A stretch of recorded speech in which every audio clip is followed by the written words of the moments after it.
awal sampai pertengahan bulan September, pemerintah Indonesia telah menyebar nyamuk. Nyamuk yang disebar itu ada di Jakarta Barat, di Jawa Tengah, dan di Bandung. Kemudian pada November ini, Bali merupakan giliran yang berikutnya. Nah, ceritanya kenapa pemerintah menyebar nyamuk? Ternyata penyebaran nyamuk ini adalah salah satu dari program dunia, World Mosquito Program. Jadi dunia mempunyai program untuk menyebarkan nyamuk.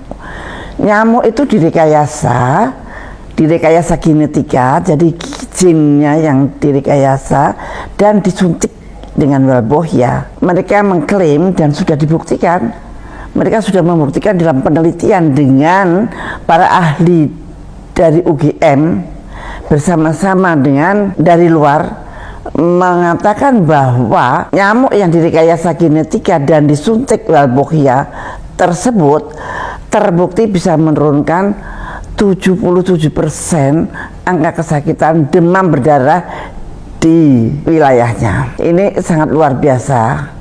Maka WHO pun merestui program nyamuk dunia itu untuk menurunkan angka kesakitan demam berdarah. Nyamuk yang dipakai itu adalah Aedes aegypti. Aedes aegypti itu adalah jenis nyamuk yang dia bisa menularkan demam berdarah. Dia juga bisa menularkan chikungunya. Chikungunya dan demam berdarah itu bisa ditularkan pada pagi sampai sore. Tetapi kalau Zika itu juga bisa ditularkan oleh Aedes aegypti itu pada malam hari. Dengan klaim mereka kalau nyamuk itu sudah direkayasa genetika dan sudah disuntikkan Walbohia, artinya sudah tidak bisa lagi membawa virus-virus demam berdarah dan tidak bisa membawa virus Zika. Ibu, apakah sudah tahu efek jangka panjangnya? Saya jawab belum, karena setiap penelitian dengan nyenggol-nyenggol jin, nyenggol-nyenggol genetik itu errornya tidak bisa kita ketahui sekarang juga. Kita baru bisa tahu antara 2 tahun dan 10 tahun yang akan datang. Kemudian yang ahli ekologi, apakah Anda tahu Ibu bahwa nyamuk itu bagian daripada rantai ekologi yang sudah berlangsung di dunia ini, dan biasanya Tuhan menciptakan itu seimbang. Kenapa sekarang nyamuk itu akan dimusnahkan dengan cara seperti itu dan direkayasa genetika yang seperti itu? Karena dengan direkayasa genetika dan di Walbohia itu mereka juga mengklaim tidak akan bisa berkembang lagi gitu.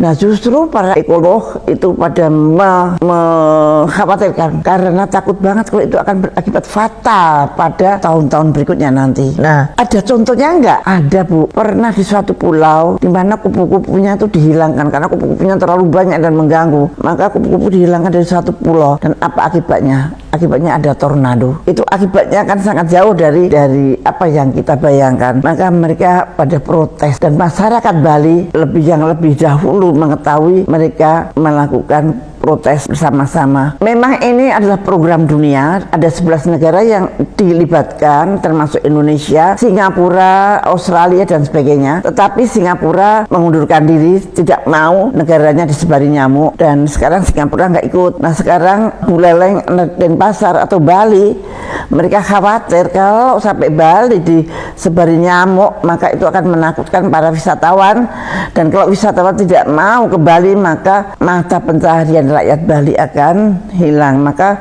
rakyat Bali tidak menghendaki penyebaran nyamuk itu diadakan di Bali. Nah, bagaimana saudara-saudara Anda mau daerah Anda disebari nyamuk? Barangkali Anda nggak merasa ya, Jawa Barat, Jakarta Barat sudah disebari nyamuk. Bagaimana sih caranya nyebarin?